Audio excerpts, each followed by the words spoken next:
O presidente da China, Xi Jinping, falou para o presidente Lula que a China está pronta para trabalhar com o Brasil para estabelecer exemplos de unidade e autossuficiência entre os principais países do sul global. A afirmação foi durante uma conversa por telefone entre os dois presidentes. O líder chinês disse que apoia o povo brasileiro na defesa da soberania nacional. De acordo com o comunicado brasileiro, eles falaram sobre o BRICS e oportunidades de negócios. Então, para analisar esse cenário, a gente faz conexão com o coordenador de Centros de Negócios Globais da FGV, Escola de Economia de São Paulo, Lucas Ferraz. Lucas, boa tarde, seja muito bem-vindo. Boa tarde, Kelly. É um prazer estar aqui com vocês. Prazer o nosso ter você também, Lucas. Lucas, qual que é a importância, desse posicionamento do governo chinês?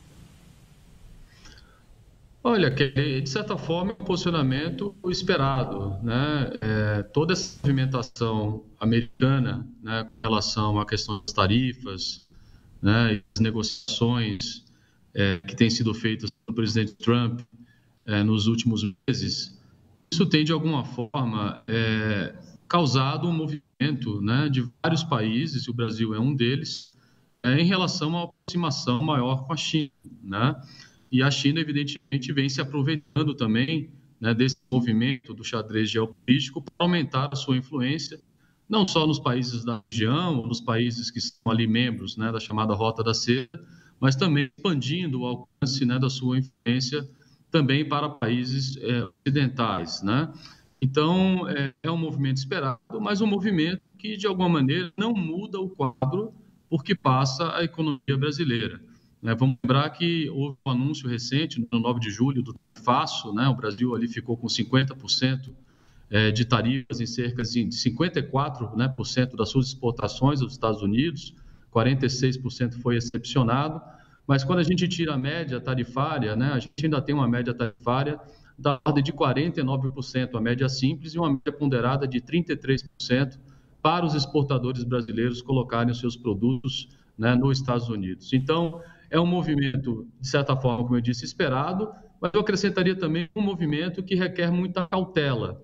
Lembrando que o fato de nós termos sido, digamos, alvejados ou sancionados, melhor dizendo, com essa tarifa de 50%, não só tem a ver com questões de política interna, ela certamente tem a ver também com questões de política externa, com a questão, digamos, desse maior entrosamento do Brasil com a China, que nesse momento é o maior, digamos, adversário dos Estados Unidos sob o ponto de vista da disputa pela supremacia tecnológica e militar no mundo. Então, esse é um movimento complicado, esse é um movimento que, inclusive, pode ser um próprio tiro no pé do governo brasileiro. Mas, em princípio, a comunicação do Lula com China, com Índia, ele não foi só com a China, foi com a Índia também, com a África do Sul, com os países dos BRICS em geral, não muda o quadro atual, que é um quadro emergente, um quadro de emergência, melhor dizendo, porque a gente precisa, de alguma forma, mitigar esse tarifaço que foi colocado sobre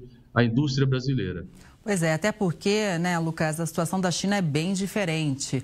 Olha só, Estados Unidos e China prorrogaram a trégua tarifária por mais 90 dias. Trump havia pedido para que o país asiático quadruplicasse as compras de soja. Talvez esse tenha sido o ponto para garantir essa trégua, já que o presidente norte-americano busca reduzir o superávit comercial da China com os Estados Unidos. Agora, Lucas, é óbvio, que nessa barganha o Trump, ele faz exigências. Como que isso impacta, inclusive, o mercado dessa commodity? A gente lembra que o Brasil é uma potência nesse sentido e vende muito para a China. O Brasil hoje, Kelly, já é o maior fornecedor de alimentos para a China, Então, nós temos aí cerca de 25% das importações de alimentos do mundo, chinesas, que são supridas pelo Brasil. Os Estados Unidos deixou de ser já há muito tempo o maior fornecedor de alimentos e deixou de ser já também há algum tempo o maior fornecedor de soja. O Brasil, basicamente, no ano passado, exportou cerca de 3 a 4 vezes mais soja para a China do que o próprio Estados Unidos. Então, é natural que o presidente Trump ele esteja negociando e esteja tentando, de alguma forma, replicar aquilo que nós vimos no Trump 1, quando houve ali um compromisso também por parte da China de compra né, de uma quantidade muito grande de alimentos, que naquela época também incluía soja, e que, ao fim e ao cabo, não se materializou. Isso não aconteceu. A minha expectativa em relação a isso vir a acontecer, é claro que a gente tem que colocar aqui as nossas barbas de molho, porque se há uma quadruplicação das importações de soja, né, americana para a China, isso evidentemente vai reduzir em muito o mercado brasileiro dessa commodity para o mercado chinês. Mas eu, pessoalmente, não acredito que isso venha a acontecer, ou pelo menos que não vá acontecer nessa ordem de magnitude. Vamos lembrar que a China hoje é um player muito importante no comércio internacional. A China hoje comercializa mais de 5 trilhões de dólares, né, em termos de exportações e importações. A China hoje produz 35% da manufatura mundial. Isso é 3 vezes mais que os Estados Unidos, isso é 6 vezes mais que o Japão, isso é 9 vezes mais que a Alemanha.